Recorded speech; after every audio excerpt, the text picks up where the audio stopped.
place where they told you what to chase, told you how to run the race. Every move was on the page, but I didn't like their way. Had to fight and misbehave, had to find a way to change, had to leave to find my way.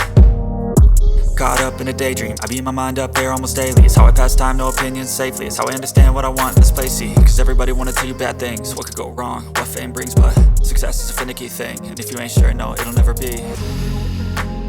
I don't wanna let myself down, myself down. I don't wanna let myself down, myself.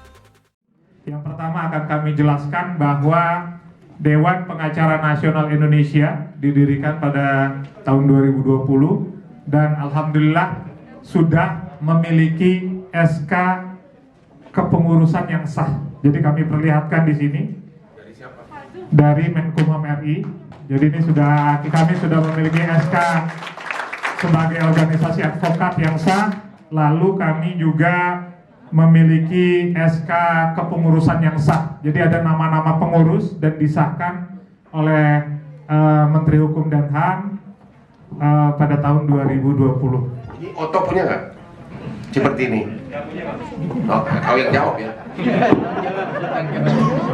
Kenapa kami harus melaksanakan pers konferensi ini? Karena beberapa hari belakangan ini ada yang menyatakan apakah organisasi Dewan Pengacara Nasional Indonesia legal atau tidak. Mungkin rekan-rekan sudah tahu, kemarin banyak ramai, dan hari ini kami konfirmasikan bahwa Dewan Pengacara Nasional Indonesia adalah organisasi advokat yang resmi dan sah, memiliki SK dari Menkumham RI dan memiliki SK kepengurusan yang sah. Ini hal yang pertama yang butuh rekan-rekan media ketahui. Yang selanjutnya adalah organisasi advokat Dewan Pengacara Nasional Indonesia sudah melakukan penyumpahan di berbagai wilayah. Sudah melaksanakan penyumpahan di pengadilan tinggi di berbagai wilayah, di Jakarta, di Provinsi DKI Jakarta, Banten, Jawa Barat, Jawa Tengah, Jawa Timur, Bali, di Sumatera, di Kalimantan, dan juga di Sulawesi. Dan tahun ini Dewan Pengacara Nasional Indonesia akan melakukan pelantikan dan penyumpahan di seluruh Indonesia. Jadi sudah melaksanakan pendidikan, lalu sudah melaksanakan ujian advokat, dan sudah resmi melantik dan menyumpah advokat di seluruh pulau di Indonesia. Jadi sudah sah. Dan juga organisasi advokat Dewan Pengacara Nasional Indonesia menjadi yang terdepan. Karena kami yang pertama melaunching toga advokat dari Dewan Pengacara Nasional Indonesia. Rekan-rekan bisa lihat di sebelah sini, toga advokat yang lebih mewah dari toga advokat yang ada, yang diharapkan kemewahan dan keeleganan ini menambah marwah advokat, menunjukkan bahwa dia benar-benar profesi yang officium nobile, profesi yang mulia dan sejajar dengan penegak hukum lainnya. Selanjutnya yang kedua, Dewan Pengacara Nasional Indonesia juga mengeluarkan terobosan terbaru dengan mengeluarkan kartu tanda advokat dengan desain yang paling keren di Indonesia. Sudah diperlihatkan, izin teman? Ya, saya menunjukkan. Dan sudah diterima oleh rekan advokat senior. Ini bisa dilihat. Jangan lihat berliannya ya. Jadi kartu advokat dengan desain paling keren di Indonesia, dengan desain paling modern di Indonesia, dan juga kartu advokat ini memiliki perlindungan juga untuk klien. Jadi kalau dibalik, ini ada QR code-nya, dan QR code-nya kalau di-scan, maka langsung masuk ke database Dewan Pengacara Nasional Indonesia. Jadi ini penting. Jadi Dewan Pengacara Nasional Indonesia, advokat dari Dewan Pengacara Nasional Indonesia bisa dilihat apakah dia benar advokat ataukah dia bukan advokat dari kartu advokatnya saja. Jadi tidak perlu klien menyurati organisasi advokatnya, apakah advokat ini benar, asli, sah atau tidak. Jadi cukup advokat menyerahkan kartunya, lalu klien melakukan scan, langsung masuk ke database. Di situ ada datanya advokat tersebut dan juga ada kualifikasinya. Jadi ini yang berbeda yang dimiliki oleh Dewan Pengacara Nasional Indonesia. Selanjutnya juga Dewan Pengacara Nasional Indonesia menjadi organisasi advokat pertama di Indonesia yang memasukkan pemantapan nilai kebangsaan sebagai materi pada kurikulum pendidikan khusus profesi advokat yang kemarin dibuka langsung oleh Gubernur Lemhanas yang baru ketika kami meluncing. Jadi kami harap di pendidikan advokat ini, advokat lebih bisa memahami rasa kebangsaan, kebinekaan, sehingga bisa lebih baik lagi dari waktu ke waktu. Jadi ini yang sedang disiapkan oleh Dewan Pengacara Nasional Indonesia. Oleh karenanya banyak sekali putra-putri dari tokoh nasional, tokoh hukum nasional itu mempercayakan putra-putrinya untuk mengikuti pendidikan khusus profesi advokat di Dewan Pengacara Nasional Indonesia, mengikuti ujian profesi advokat online di Dewan Pengacara Nasional Indonesia, dan melaksanakan pelantikan serta penyumpahan di Dewan Pengacara Nasional Indonesia atau lebih dikenal dengan DPN Indonesia. Nah, contohnya putrinya beliau. Jadi Felicia sekarang lawyer di Law Firm Inggris. Jadi kartu advokatnya sudah dilantik, disumpah, diterima di Law Firm Inggris dan berkantor di Singapura. Berikan applause dulu. Selanjutnya banyak sekali tokoh-tokoh nasional, saya belum bisa sebut satu persatu.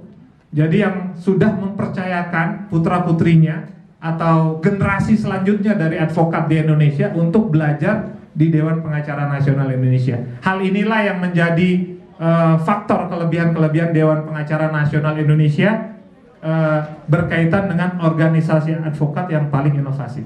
Selanjutnya kami ingin meluruskan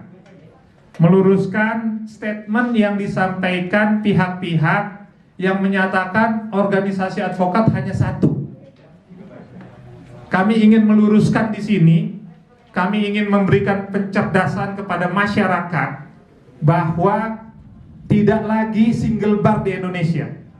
Sekarang secara de facto Indonesia mengakui multibar dengan lahirnya, dengan terbitnya Surat Ketua Mahkamah Agung nomor 73 tahun 2015. Jadi tidak ada cerita lagi bahwa single bar.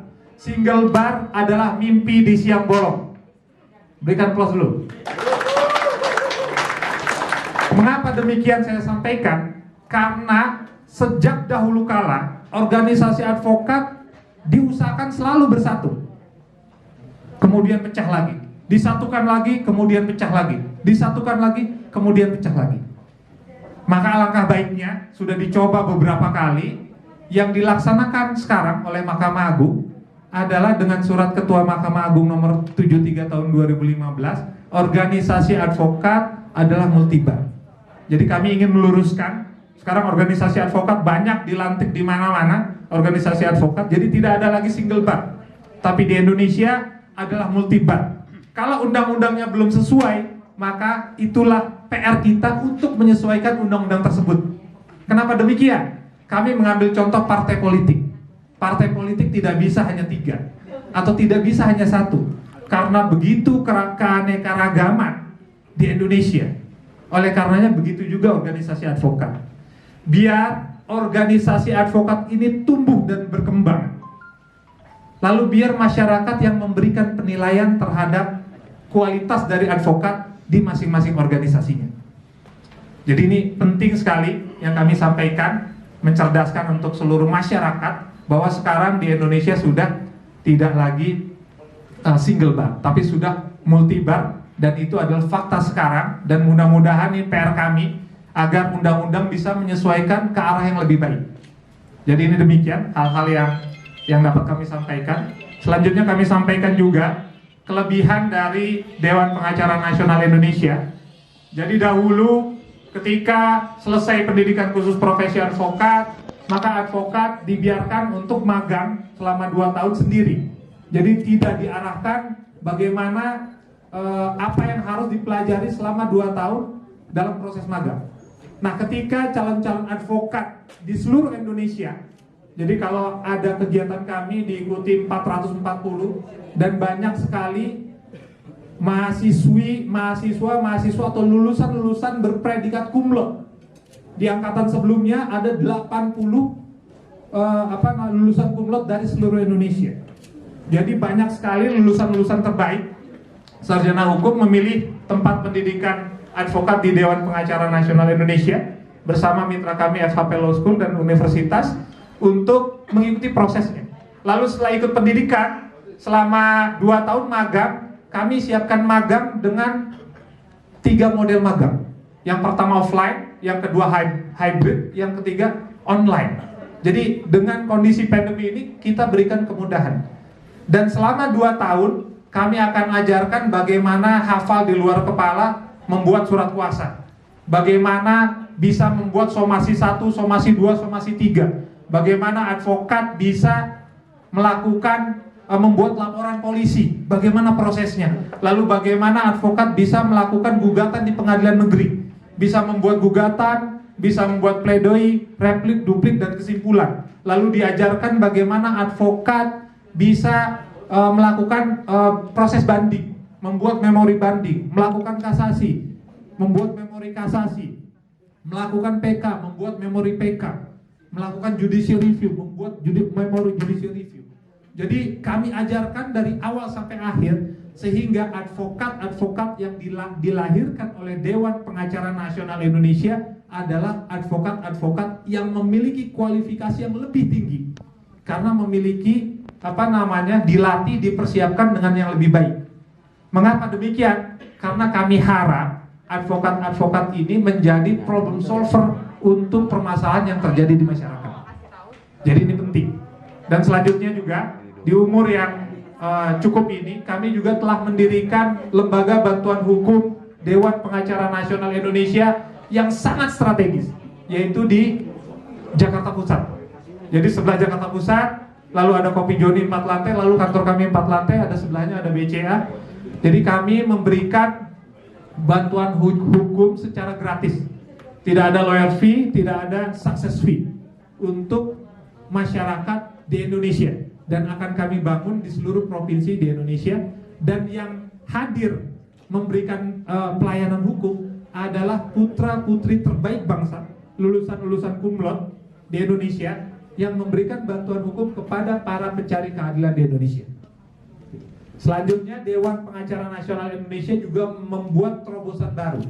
Kami memiliki sayap organisasi advokat wanita, yaitu Kartini Advokat Dewan Pengacara Nasional Indonesia, yang diisi lulusan-lulusan terbaik dari seluruh Indonesia. Jadi hal inilah yang kami sampaikan, kami perkenalkan kepada rekan-rekan media. Dewan Pengacara Nasional Indonesia telah hadir dan juga menjadi dilirik oleh tokoh-tokoh senior kami. Di antaranya di sebelah kami ini, sekaligus kami mengkonfirmasi banyak sekali WhatsApp, banyak sekali pertanyaan ke kami, apakah benar tokoh advokat paling top di Indonesia bergabung dengan Dewan Pengacara Nasional Indonesia. Maka hari ini secara resmi kami konfirmasikan bahwa tokoh advokat top nasional telah bergabung ke dalam Dewan Pengacara Nasional Indonesia. Kita berikan aplaus yang mulia.